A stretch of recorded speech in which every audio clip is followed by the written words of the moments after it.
Kali ini kita meluncur ke daerah dingin di Alaska dan Antartika. Dingin. Wah, banyak rumah yang terbuat dari balok-balok salju. Nah guys, ini nih yang namanya iglo. Ternyata suhu di dalam rumah iglo tidak sedingin yang kita pikirkan loh. Bahkan cenderung terasa hangat. Kira-kira apa ya yang membuat suhu di dalam rumah iglo terasa hangat? Karena pakai baju hangat. Kalau menurut saya, iglo kan nggak luas ya, sempit. Maksudnya cukup untuk orang aja, nggak banyak space. Nah, suhu panasnya mereka jadi terperangkap di sana dan membuat kehangatan. Mungkin mereka pada bakar kayu gitu kali ya, jadi hangat, atau mungkin bakar bulu pinguin kan. Wah, pinguin di sana bisa botak semua dong mas. Karena rumahnya pakai jubah dari bulu panda mungkin. Ya karena tertutup, terbuat dari apa itu ya? Mungkin di sana tuh ada kompor banyak gitu kali ya, atau mungkin juga ada warteg di dalam, makanya jadi hangat itu. Berarti di sana ada orek tempe juga dong Mas Jarwo.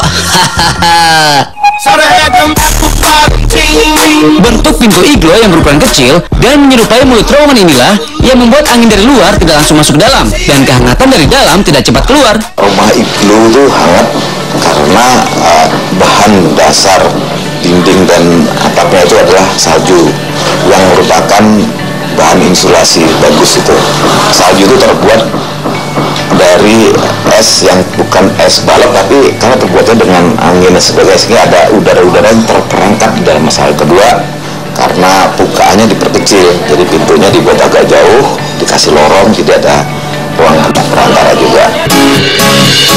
Oh iya, penambah kehangatan di rumah iglo adalah lampu tradisional ini. Namanya adalah lampu kwilik yang menghasilkan cahaya sekaligus kehangatan. Lampu kwilik ini bahkan bisa dijadikan tempat memasak loh, kayak kompor gitu deh guys. Iglo merupakan rumah orang Inuit yang tinggal di wilayah kutub utara. Iglo berbentuk kubah yang dibangun dari balok-balok salju yang saling menopang satu sama lain tanpa menggunakan struktur rangka. Iglo sebenarnya hanya rumah sementara guys.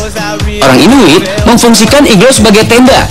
Pada musim dingin, bangsa Eskimo akan melakukan aktivitas berburu, sehingga mereka membutuhkan tempat sementara supaya terlindungi dari hewan buas ataupun badai salju.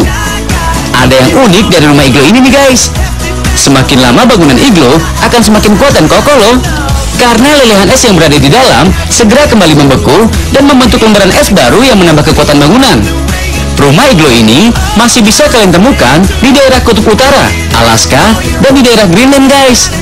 Kalau mau iseng sih, boleh kok main-main ke sana.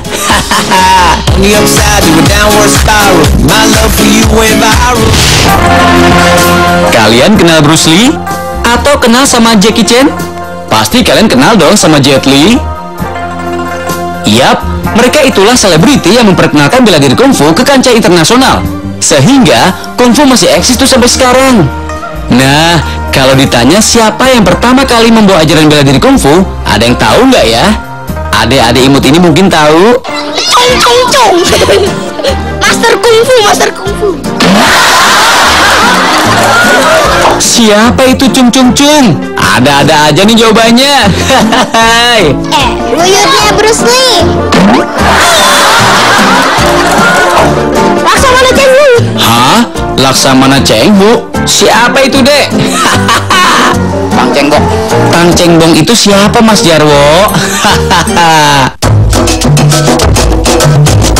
Kungfu adalah suatu seni bela diri dengan teknik pertahanan dan penyerangan bagian atas lawan.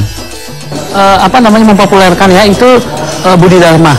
Itu tahun 500-600 sesudah Masehi. Dinasti Wei Utara di Cina.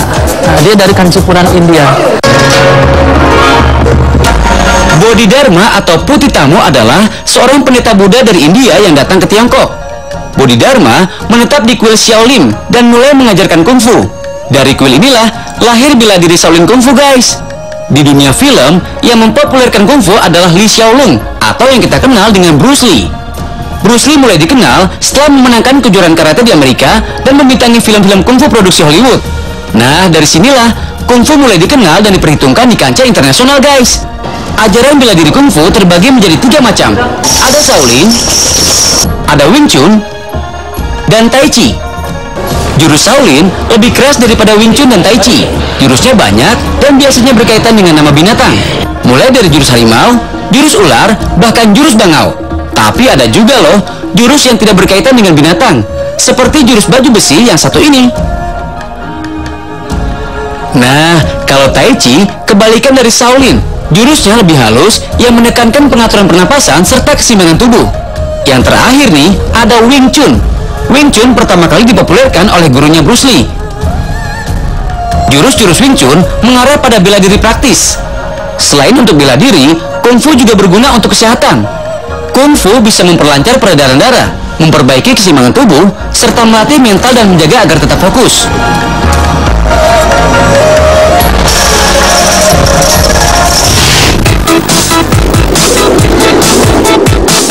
Ayo, ada yang berani nggak naik wahana ini? Jangan kemana-mana ya, tetap di Tahu Nggak Sih ya guys. Cianjur. Di bawah jembatan. Pada cabe.